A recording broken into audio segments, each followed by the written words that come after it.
السلام علیکم ورحمۃ اللہ تعالی وبرکاتہ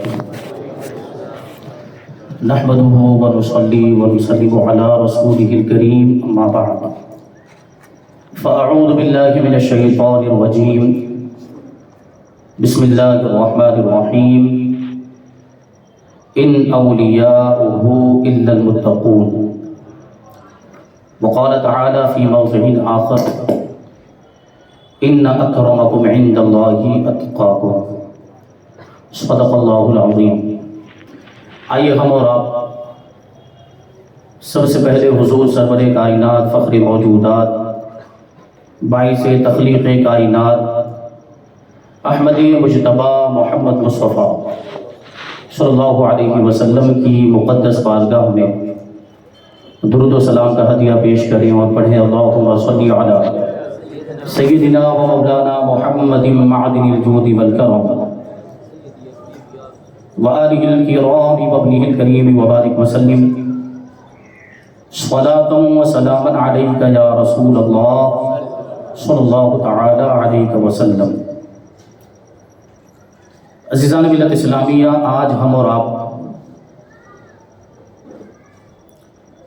حضور مفسر قرآن محسن سورت حضرت سید محمد مقصود غازی ربانی رحمۃ اللہ تعالی علیہ کی بارگاہ میں خراج عقیدت پیش کرنے کے لیے جمع ہوئے۔ یہ حضرت کے 5ویں عرس کی محفل ہے۔ جو اصل عرس ہوتا ہے وہ تو باندہ شریف میں ہوتا ہے، اس عرس کے بعد سورت میں حضور مفسر قرآن کے عرس کی نسبت سے سب سے بڑی جو محفل ہوتی ہے وہ الحمدللہ یہ محفل ہے، اور یہ شرف، یہ سعادت ضیاء ربانی کمیٹی کو حاصل ہے۔ اللہ تبارک و تعالی ان کی محنتوں کو قبول فرمائے۔ حضور مفسر قرآن حضرت سید غازی ربانی رحمۃ اللہ تعالی علیہ کی شان، آپ نے ابھی حضرت علامہ و مولانا فاروق ربانی صاحب قبلہ سے بھی سماعت کیا۔ میں بھی کچھ باتیں عرض کرنے کے لیے آپ کے سامنے حاضر آیا۔ مختصر سا وقت لوں گا۔ مرکزی خطاب آپ کو، خصوصی خطاب حضرت علامہ و مولانا خیر الحسن صاحب قبلہ کا سماعت کرنا ہے، اور حضرت کی جو گفتگو وہ آپ کو بڑی توجہ کے ساتھ سماعت کرنی ہے۔ توجہ ہوگی تو آپ باتوں کو سمجھ پائیں گے۔ سمجھ رہے ہیں آپ؟ گہرائی والی گفتگو ہوتی ہے، جو علماء کی صحبت میں اٹھتے بیٹھتے ہیں وہ آسانی کے ساتھ سمجھ لیں گے۔ اور الحمدللہ یہ جو مجمع ہے یہ علماء سے محبت کرنے والا مجمع ہے۔ حضور مفسر قرآن ایک اللہ کے ولی کا نام ہے۔ میں یہ بات اکثر عرض کرتا ہوں کہ جس نے حضور مفسر قرآن کو دیکھا اس نے اللہ کے ایک ولی کو دیکھا۔ وہ بڑا خوش نصیب ہے جس نے حضور مفسر قرآن کا دیدار کیا ہے۔ اور وہ لوگ جو حضور مفسر قرآن کے دامن سے وابستہ ہیں، بیعت کا تعلق رکھتے ہیں، حضور مفسر قرآن کے مرید ہیں، وہ اپنی قسمت پر جتنا بھی ناز کریں اتنا کریں۔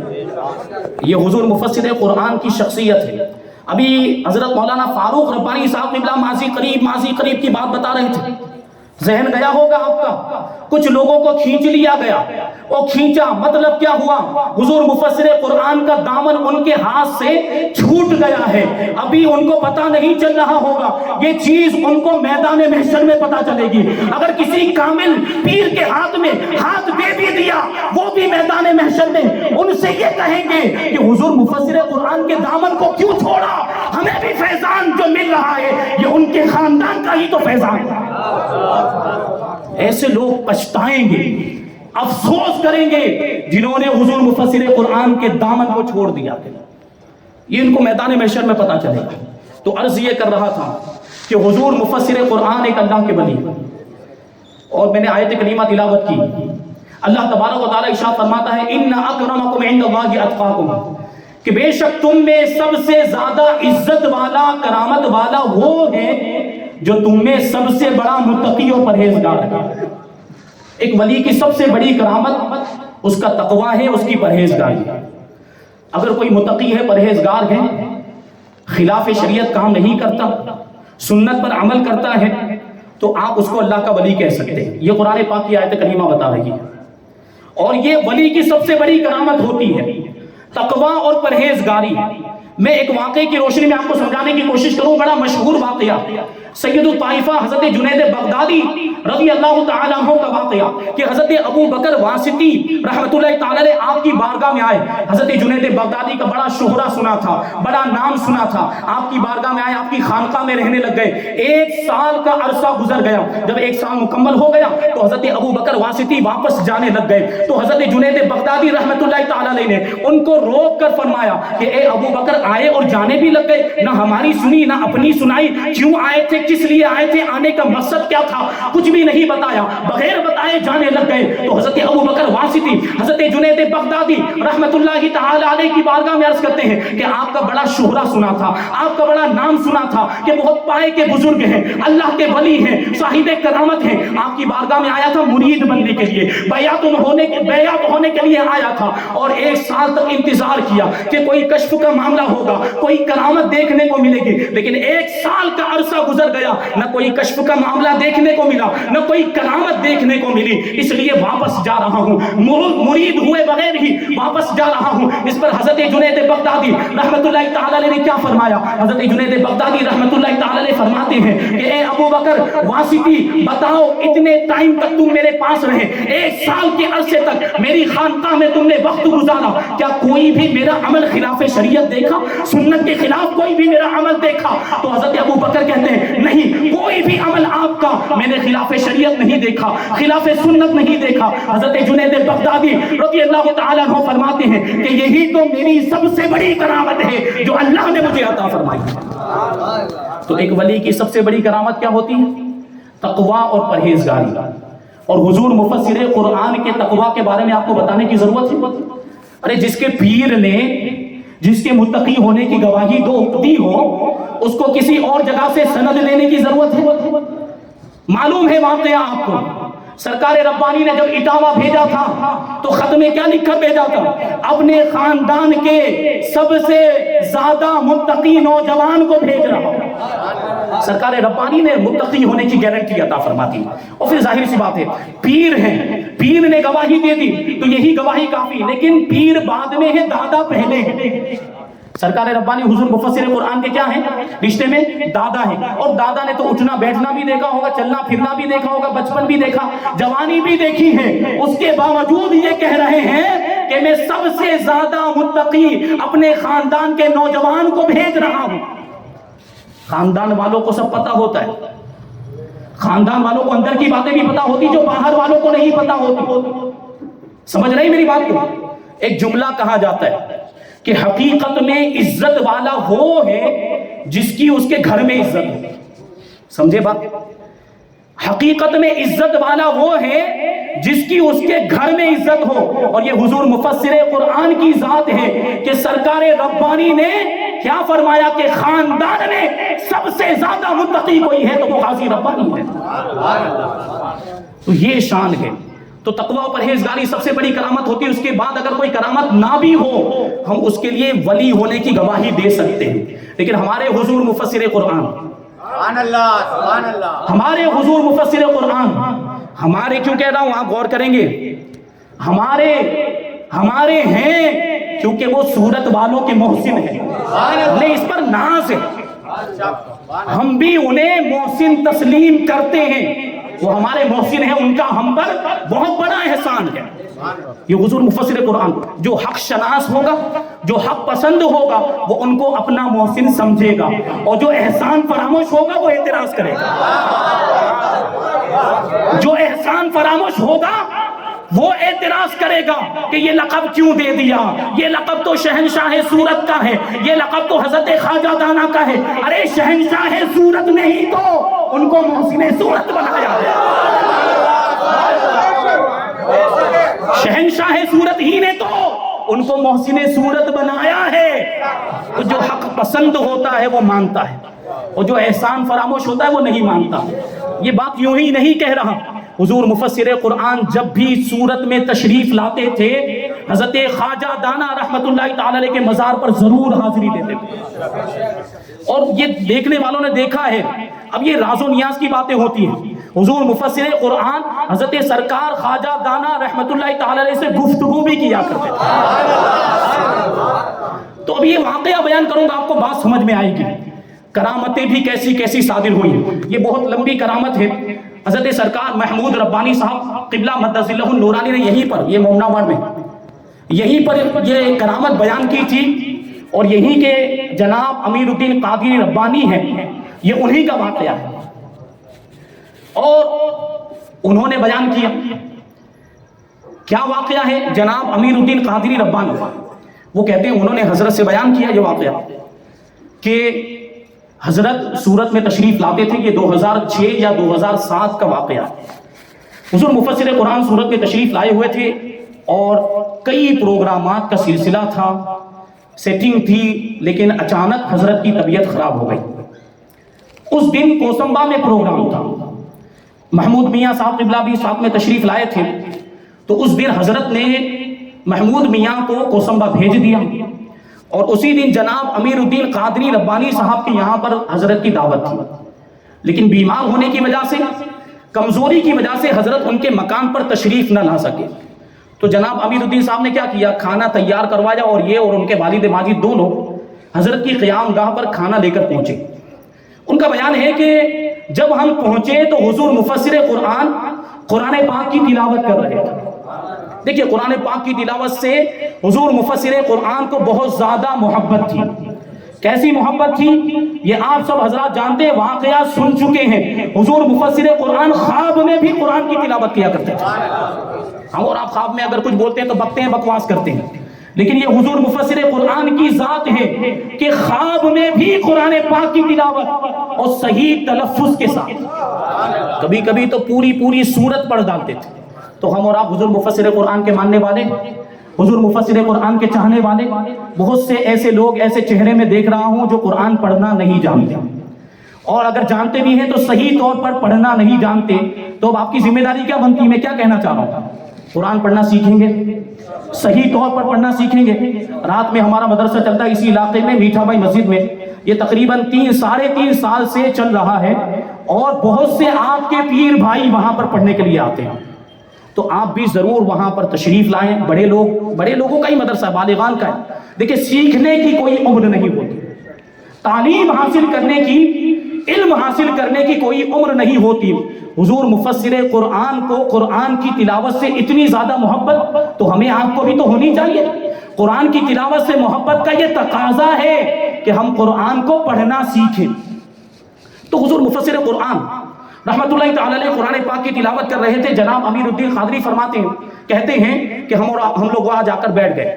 جب حضور مفسر قرآن کی تلاوت سے فارغ ہوئے تو اردو اخبار منگایا، اردو اخبار لا کر دیا گیا، آپ نے پڑھنا شروع کر دیا۔ جناب امیر الدین کہتے ہیں کہ میں حضرت کی خدمت کرنے لگ گیا، پاؤں دبانے لگ گیا، تو میری خدمت سے خوش ہو کر حضرت نے فرمایا کہ بتاؤ تمہارے لیے کیا دعا کروں۔ دیکھیں ایسی کیفیت کبھی کبھی ہوتی ہے، اور یہ کون کہہ سکتا ہے، یہ بھی غور کریں گے۔ بتاؤ تمہارے لیے کیا دعا کروں، جس کی دعاؤں میں وہ تاثیر ہوگی وہی یہ کہنے کا حق رکھتا ہے۔ حضور مفسر قرآن، ایسے بہت سارے لوگ یہاں پر بیٹھے ہیں جن کے لیے حضور مفسر قرآن نے یہ جملہ ارشاد فرمایا تھا، اس کے بعد انہوں نے حضور مفسر قرآن سے دعا کروائی، پھر اس دعا کا اثر ان کی زندگی میں کیا ہوا آپ ان سے ملاقات کر کے معلوم کر سکتے ہیں۔ یہاں میں یہ ایک واقعہ جلدی بیان کر کے حضرت کے اور آپ کے درمیان رکاوٹ بنا ہوا ہوں، جلدی سے میں ہٹ جاؤں گا، پھر آپ کو حضرت کی گفتگو سماعت کرنی ہے۔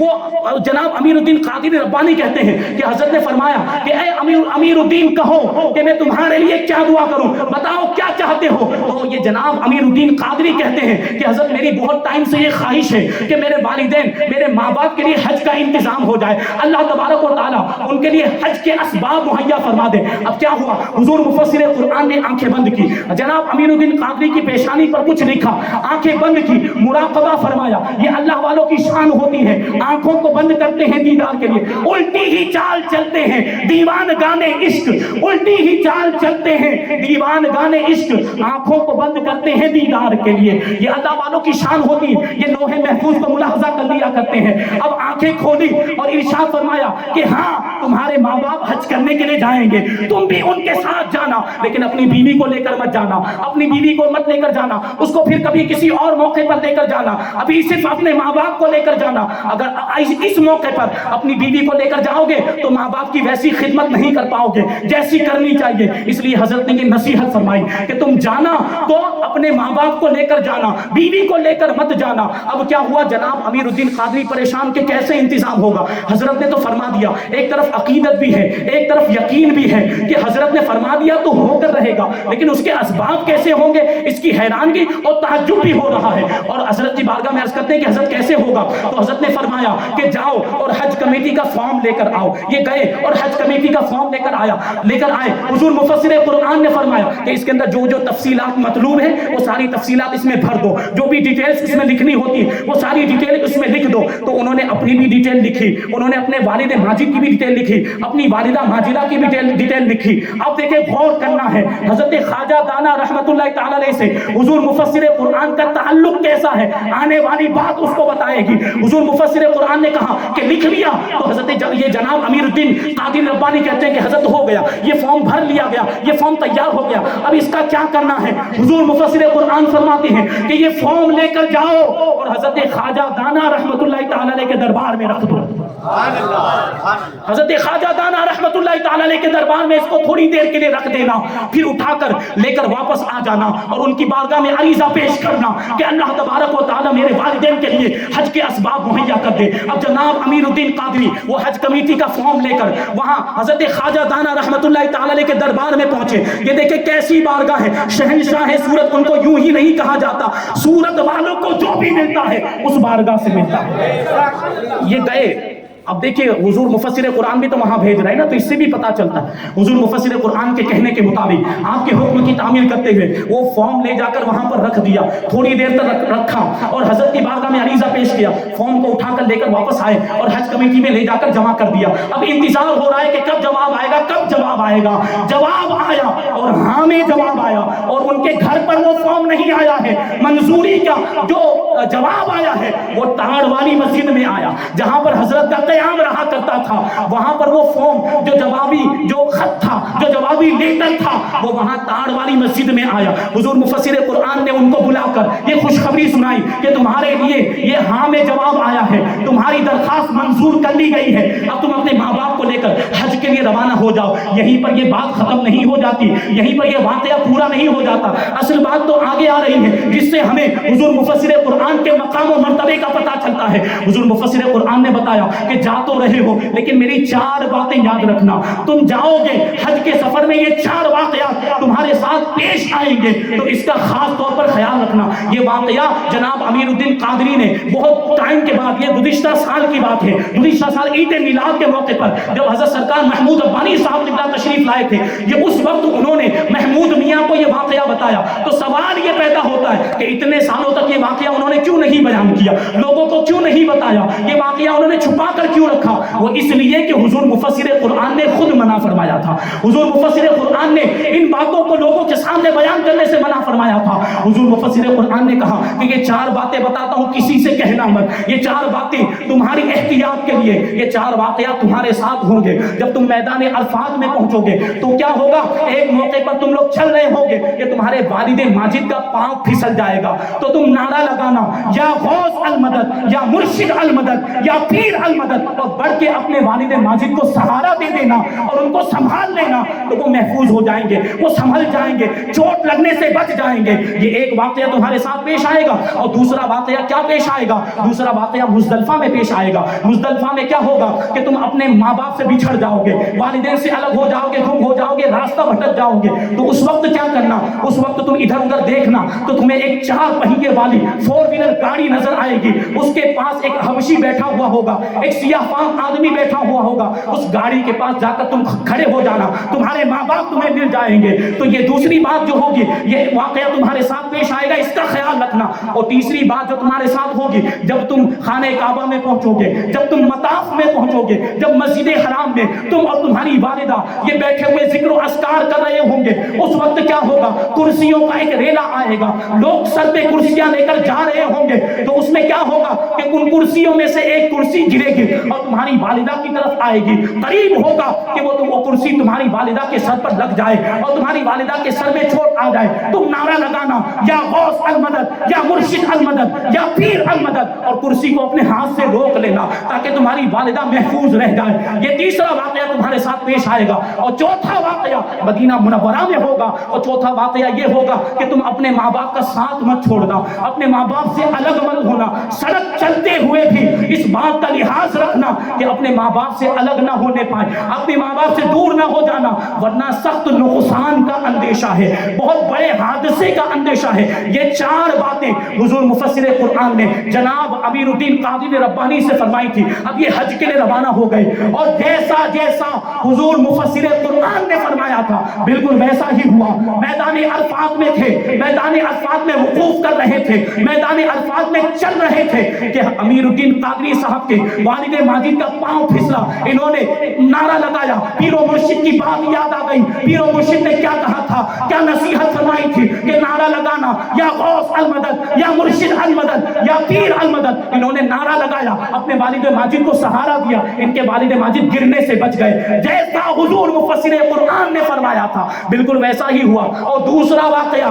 مزدلفہ کے بارے میں جو فرمایا تھا، مزدلفہ میں چونکہ وہ کنکریاں چنی جاتی ہے شیطان کو کنکریاں مارنے کے لیے، جناب امیر الدین قادری کہتے ہیں کہ میں کنکریاں چننے میں مشغول ہو گیا، اور ایسا مشغول ہو گیا کہ ماں باپ سے آگے نکل گیا، ماں باپ سے دور ہو گیا، الگ ہو گیا، ماں باپ مل نہیں رہے، میں گم گیا، تو مجھے پتا نہیں چلتا تھا کہ کدھر جانا ہے۔ اتنے میں سامنے کیا دیکھتا ہوں کہ ایک چار پہیے والی گاڑی ہے، ایک فور ویلر کھڑی ہے، اور اس کے قریب میں ایک حبشی آدمی، ایک سیاہ فام آدمی کھڑا ہوا ہے۔ مجھے حضور مفسر قرآن کی بات یاد آ گئی تو میں اس گاڑی کے پاس جا کر کھڑا ہو گیا۔ ابھی تھوڑی دیر ہی وہاں پر میں ٹھہرا تھا کہ میرے ماں باپ آ گئے اور میری ماں نے مجھے پیچھے سے آواز دی کہ امیر الدین کہاں چلا گیا تھا، امیر الدین کہاں چلا گیا تھا؟ تو مجھے میرے پیر و مرشد کی بات یاد آ گئی، میں نے فوراً وہاں پر بھی نعرہ لگایا، یا غوث المدد یا پیر المدد یا مرشد المدد۔ میرے ساتھ یہ جو واقعہ ہو رہا تھا تو ایک خاتون وہ دیکھ رہی تھی جس کے بچے بھی مینا میں گم ہو گئے تھے، وہ بھی پریشان تھی، اس نے جب ہمارا یہ معاملہ دیکھا تو قریب آئی اور ماجرا دریافت کیا کہ کیا ہوا تمہارے ساتھ؟ تو امیر الدین قادری صاحب کہتے ہیں کہ میں نے پورا واقعہ بیان کیا، میرے ماں باپ گم ہو گئے تھے، پیر و مرشد کی نصیحت کے مطابق میں یہاں آ کر کھڑا ہو گیا اور میں نے یا غوث المدد یا پیر المدد کا نعرہ لگایا تو میرے ماں باپ مجھے مل گئے۔ تو وہ عورت، اس عورت نے جب یہ واقعہ سنا تو اس نے بھی نعرہ لگایا، اس نے بھی کہا یا غوث المدد، اس نے بھی کہا یا پیر المدد، اس نے بھی کہا یا مرشد المدد۔ تو اس کے جو بچے مینا میں گم ہوئے تھے وہ مزدلفہ میں اس کو مل گئے، جو مینا میں اس کے بچے گم ہوئے تھے وہ مزدلفہ میں اس کو مل گئے۔ یہ دو باتیں تو سامنے آ گئی، یہ دو باتیں جیسی حضور مفسر قرآن نے فرمائی تھی بالکل ویسی ہی ہوئی، یہ رونما ہوئی۔ اب جو ہے مسجد حرام میں پہنچے، جہاں طواف کیا جاتا ہے، وہاں مطاف میں مسجد حرام میں بیٹھے ہوئے ہیں جناب امیر الدین قادری اور ان کی والدہ، اور بالکل ویسا ہی ہوا، وہ سر پر کرسیاں اٹھا کر، وہ پرانے زمانے کی بات ہے جب کرسیوں پر بٹھا کر لوگ طواف کرایا کرتے تھے، اب تو ویل چیئر کا زمانہ آ گیا، وہ کرسیاں اپنے سروں پر رکھتے تھے، اپنے سروں پر لے کر ادھر ادھر گھومتے تھے، تو یہ کرسیاں لے کر وہ جو طواف کرانے والے تھے وہ ایسے جا رہے تھے کہ ان کرسیوں میں سے ایک کرسی گری اور جناب امیر الدین قادری کی والدہ کی طرف آئی، انہوں نے فوراً نعرہ لگایا یا غوث المدد یا مرشد المدد یا پیر المدد، اور ہاتھ بڑھا کر اس کرسی کو روک لیا، اور آپ کی والدہ ماجدہ اس کرسی سے چوٹ لگنے سے محفوظ رہ گئی۔ یہ تیسری بات بھی ظہور پذیر ہوئی۔ اب چوتھی بات باقی تھی، مدینہ منورہ پہنچ گئے، حج سے فارغ ہونے کے بعد، حج کے ارکان ادا کرنے کے بعد مدینہ منورہ میں ہے، جناب امیر الدین قادری کہتے ہیں کہ میں اپنے والدین کے ساتھ روڈ پر چل رہا تھا، لیکن میرے ماں باپ یہ فٹ پاتھ کے اوپر چل رہے تھے اور میں نیچے روڈ پر چل رہا تھا، اور میں ماں باپ سے تھوڑا سا الگ تھا کہ اتنے میں کیا ہوا کہ پیچھے سے تیز رفتار گاڑی کی آواز آئی، میری والدہ ماجدہ نے میرا ہاتھ پکڑ کر مجھے فٹ پاتھ کے اوپر کھینچ لیا، اور اگر میری والدہ ماجدہ نے مجھے فٹ پاتھ پر نہ کھینچا ہوتا تو بہت بڑا حادثہ ہو جاتا، وہ گاڑی مجھے ٹکر مار دیتی،